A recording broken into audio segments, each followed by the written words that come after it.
Ya, Ahok dan Anies diperkirakan akan ada kejutan di bulan depan.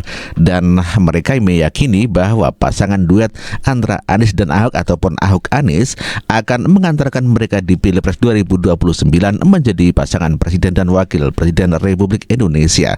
Dan bisa mengalahkan pasangan Gibran ataupun Prabowo. Dan inilah ketika kedua tokoh itu bersatu dan mengumbar kemesraan. Kita saksikan sama-sama. Bisikannya apa? Saya bilang bisikannya bulan depan.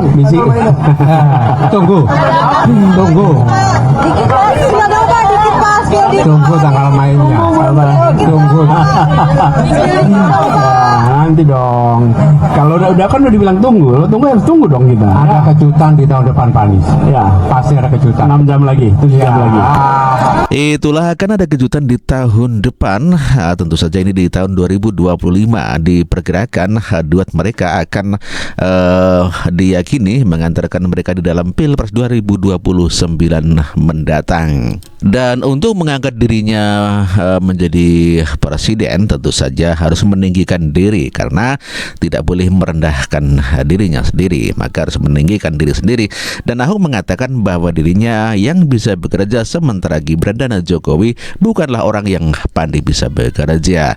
Dan inilah pernyataan Ahok yang harus menyombongkan diri dikarenakan mau maju di Pilpres mendatang. Karakter teruji kalau ada kekuasaan. Sekarang saya mau tanya, di mana ada bukti Gibran bisa kerja selama wali kota? Terus ibu kira Pak Jokowi juga bisa kerja? Karakter teruji. Dan itulah pernyataan Ahok mengatakan bahwa Jokowi ataupun Gibran mereka tidak bisa bekerja.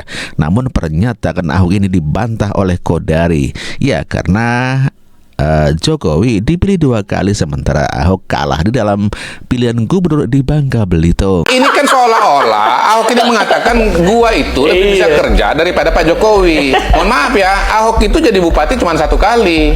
Habis itu maju di Belitung Timur. Habis itu maju gubernur di Provinsi Bangka Belitung, kalah dengan petahana. Jadi nasibnya Ahok ini dengan Pak Jokowi bumi dan langit. Enak aja. Lu bilang Jokowi nggak bisa kerja. Iya. Kalau lu bagus banget di Bangka di Belitung itu, lu maju pilkada harus menang gitu loh. Tapi memang Ahok ini, Bang, saya terpaksa cerita nih ya. Setelah dia dia kan memang akhirnya waktu itu maju sebagai calon anggota DPR RI ya dari Partai Golkar dan terpilih. Nah, habis itu dia ini kan mau maju juga, Bang, sebagai calon gubernur Sumatera Utara, Bang. Oh iya. Ini yang banyak orang nggak tahu. Saya ketemu dengan Ahok. Dari partai apa? PDI Perjuangan. Iya. Jadi waktu itu di Teguh Umar ada acara mengumpulkan para calon gubernur, wakil gubernur untuk Sumatera Utara, dikumpulkan oleh Pak Taufik Kemas. Saya ada di situ. Saya juga terkejut gitu. Kalau misalnya petahana kan wajar. Ada misalnya mantan Pangdam Tri Tamtomo wajar. Lalu kemudian ada siapa lagi itu wajar. Tapi saya terkejut juga lihat Ahok di situ. Ahok ini ternyata ambisinya luar biasa sampai kemudian mewacana setelah gagal gubernur di Bangka Belitung, dia mau maju gubernur di Sumatera Utara. Nah, singkat cerita memang akhirnya Ahok pun batal ya, tidak dipilih. Kenapa? Sebagai calon. Saya nggak tahu persis ceritanya seperti apa ya. Mungkin surveinya kecil lah pada waktu itu. Tetapi dari situ saya kemudian agak mencari tahu lebih jauh Ahok ini apa dan bagaimana sih sebetulnya gitu. Nah, di situ saya mendengar bahwa Ahok ini kabarnya merasa mendapatkan wahyu bahwa dia itu harus jadi presiden Indonesia, Bang. Iya. Dari mana itu? Ya ini kan saya dengar cerita-cerita dari orang-orang yang dekat dengan dia. Ya pokoknya cerita itu nyampe ke saya lah gitu. Circle-circle politik lah gitu. Nah, singkat cerita kemudian kan Ahok menjadi calon wakil gubernur Jakarta berpasangan dengan Pak Jokowi. Lalu menang ya. Pak Jokowi 2012 terpilih gubernur, 2014 terpilih sebagai presiden Republik Indonesia. Ahok naik dari wakil gubernur menjadi gubernur di DKI Jakarta untuk menggantikan Pak Jokowi. Sampai kemudian akhirnya pada Pilkada 2017 kan kalah dengan atau melawan Anies kan? Iya. Gitu.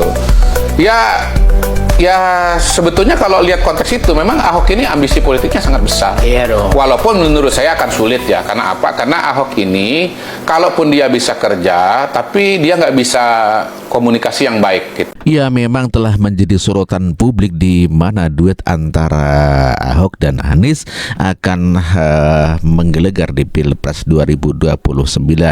Ulasan warga tentu saja menjadikan suatu harapan bagi para pendukungnya, khususnya adalah kadrun dan juga kaum 16% pendukung janggar yang kalah dengan Gibran dan Prabowo di Pilpres 2024. Wah, kalau Anies sama Ahok maju di Pilpres 2029 kayaknya oke juga nih.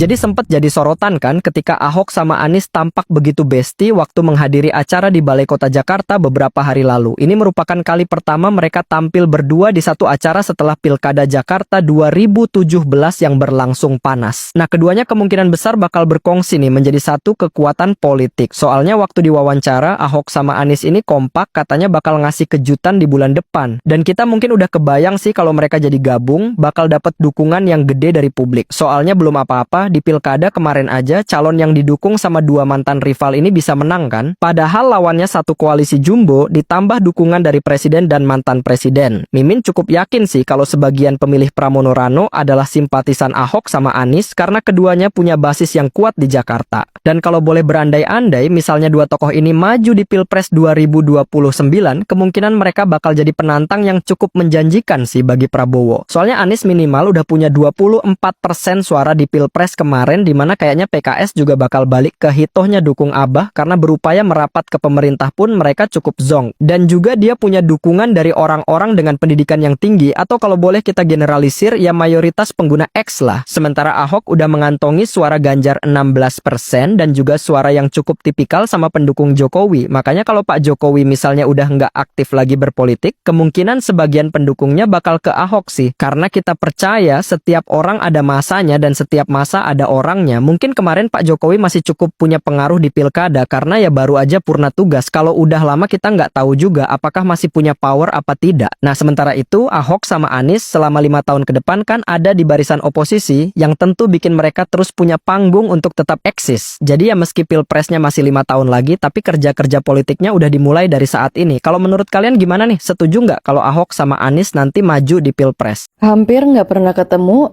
sekalinya ketemu mesra banget. Kira-kira ada apa nih antara Anies sama Ahok? Menjelang tahun baru kemarin, Anies dan Ahok ketemu di acara tahun baruan Pemprov DKI bersama mantan-mantan gubernur lainnya. Waktu ditanya sama wartawan tentang isi pembicaraan mereka, Anies cuma minta untuk tunggu tanggal mainnya. Sementara Ahok bilang kalau bakal ada sesuatu bulan depan. Anies juga bilang kalau mereka nggak eksklusif ngobrol sendiri tapi juga sama yang lain kok. Perkara Ahok Anies ini nggak cuma misteri buat publik. Bahkan loyalis Anies sekaligus produser Jakarta Melayu Festival yaitu Gays Khalifa bilang kalau dia nggak tahu soal rencana mereka. Tapi Gays memang sempat bilang bahwa bulan ini Anies akan launching ormas baru. Gays menduga Ahok mau bantu-bantu. Sebagai informasi, setelah kalah Pilpres, Anies memang ada wacana untuk bikin ormas maupun parpol sendiri, karena enggan bergabung dengan parpol manapun untuk saat ini. Sebab menurutnya, semua parpol sekarang tersandera oleh kekuasaan. Kalau emang benar mereka akan kerjasama, ini bakal jadi titik balik yang bersejarah. Kalau kita tarik mundur, Anies dan Ahok dulunya sama-sama supporter Jokowi. Ahok adalah wakil Jokowi waktu masih jadi gubernur DKI pada 2012. Sementara Anies adalah Menteri Pendidikan di era Jokowi pada 2014. Tapi pada 2017 di Pilkada DKI Jakarta, mereka bertarung dengan sengit. Masyarakat terbelah. Ahok dipenjara karena penistaan agama dan Anies menang pilkada. Imbasnya, DKI Jakarta jadi daerah dengan indeks toleransi paling rendah menurut Setara Institute. Setelah beberapa tahun, waktu deket Pilpres pada awal 2024, Ahok masih bilang kalau Anies bukan negarawan sejati di suatu podcast. Ahok mempermasalahkan pidato kemenangan Anies yang saat itu menyebut kata pribumi. Nah, waktu pilkada kemarin ada desas-desus kalau Anies Ahok mau duet. Masalahnya mereka terbentur aturan yang mengatakan bahwa calon wagub nggak diperbolehkan memiliki riwayat sebagai gubernur di daerah yang sama. Ini berarti Anies nggak boleh nyalonin jadi wakilnya Ahok. Selain itu, Ahok juga bilang kalau Megawati mengutamakan kadernya untuk dimajukan di panggung pilkada. Jadi dia belum setuju kalau Ahok harus berpasangan sama Anies. Baik Ahok maupun Anies akhirnya sama-sama dukung Pramono Rano. Tapi mereka nggak pernah ketemu saat kampanye Pramono Rano nih. Cuman saat itu Ahok bilang, memang Aniesnya yang berhalangan untuk hadir. So, balik lagi ke soal kemungkinan duet keduanya saat ini. Kalau kata Direktur Eksekutif Parameter Politik Indonesia, Adi Prayitno, kejutan Anies Ahok kemungkinan besar adalah kerjasama politik antara Anies dan PDIP yang sekarang menaungi Ahok. Adi mengatakan kerjasama ini bisa dalam jangka pendek maupun panjang. Skalanya juga bisa Jakarta atau bahkan sampai pemilu 2029. Gimana kalau menurut kamu? Mungkin gak sih akan tercipta duet Ahok-Anies di 2029? Komen ya.